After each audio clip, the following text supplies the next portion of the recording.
Illegal oina public property eviction tawduna public fund Manghalliba Asigi Mathakta inquiry Tougadabani haina MPCC ki president ki Meghachandra na phongdokre. Imphal West ki segmai Asigi manung channel laiba moibung khunau khungi community hall crematorium public toilet amadi guha yauna ahing nongyaida district administration eviction tawkiba dubungasi MPCC ki president masa yauna mihut kangbu singna yengsiladuna khunasi ki miyamna penbu wafum kya Taraduna, Meghachandra na hai, Imphal West District Administration a kun asigi public property oriba kaya ahing nongyaida eviction chatakiba si yaningde. Loina na chatakiba eviction aduda sokloidaba miyamna thakna chanariba guha yaukibadagi police tharakuna repairing tauri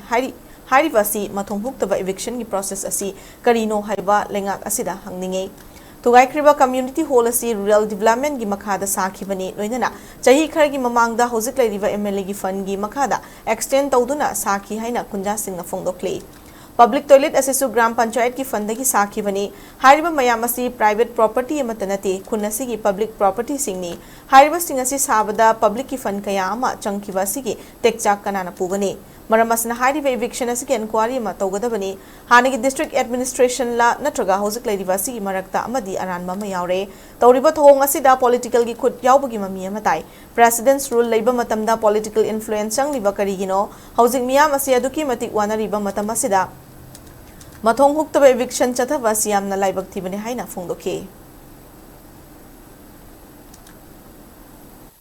Eviction si tawbasida mamangi DC district administration gi mai order construction tawhungi basigi mamangi DC gi aranbo itoira hujiki DC na fajana survey tawdabagi cross check tawdabagi hujiki DC sina landori bra aranba amadi soidre marabasina praja singi oiba community hall ni hujiki amuk loina thugai khaba matungda guha si yauramdre na amuk police tharaga repairing tawri hai Sungba mathong huktaba aikoi eviction gi process si karino haibasi sarkar sida hangi amuk saba amuk thugaiba adudi aikoi gi public fund si laiga sigi makhada kanana responsibility lowdoino haibadi yamgraba paisa community hall crematorium saba toilet saba adagi guhagi amasi thangna bising thangna ba saba haiba fund mayam se madugi government gi exchequer dagi expenditure government gi fund dagi sakhibne